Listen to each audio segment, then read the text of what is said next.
हम आपको प्रातःकाल जो ध्यान कराते हैं उसमें ये बताते हैं कि विज्ञानमय कोश कहाँ हो सकता है। बेटे, हृदय से हमने उपमा दी है।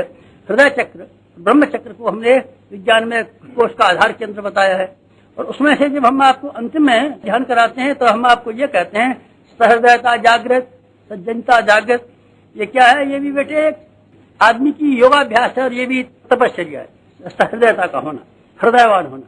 हृदयवान का होना माने, हृदयवान का होने से मतलब ये है कि आप दूसरों के दुखों को, दूसरों को कष्टों को देख करके आपकी जब आंखों में आंसू आ जाते हैं तो बेटे मैं आपको हृदयवान कहते हैं। और दूसरों को सुखी बनाने में आपको उतनी खुशी होती है, इतना कि स्वयं को खुशी बनाने में जितना आपको उत्साह आता है उतना ही उत्साह अगर आपको आता है तो मैं आपको सहृदय व्यक्ति कहूँ। बेटे, सहृदय व्यक्ति क्या मिल सकता है? तू जैसी चाहे वैसी मैं कथा बता दूं तुझे।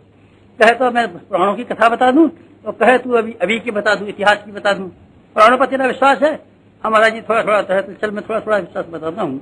एक न्योला था जिसका आधा हिस्सा सोने का हो गया था और आधा हिस्सा सोने का कराने के लिए यज्ञों में मारा मेरा फिरता था कि एक यज्ञ में मेरा आधा हिस्सा सोने का हो गया, एक और यज्ञ हो जाए कहीं तो मेरा बाकी हिस्सा भी सोने का हो जाए।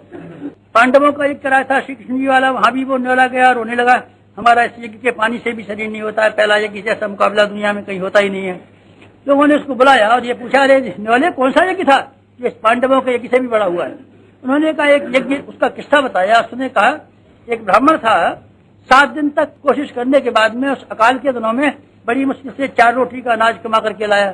4 रोटी का अनाज कमा करके लाया और 4 रोटी से उसने चार हिस्से बना करके 4 रोटियां, एक अपनी थाली में और एक अपनी बीवी की थाली में, एक बच्चे की थाली में, एक कन्या की थाली में, चारों में रख दी। उन्होंने कहा 7 दिन बाद 1 रोटी मिली है।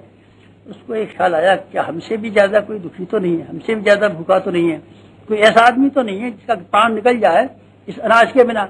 इसलिए हम तो अभी केवल 7 दिन से ही मिला है, हम तो और भी जिंदा रह सकते हैं। जिसका प्राण निकल रहा होगा उसका हक पहले है।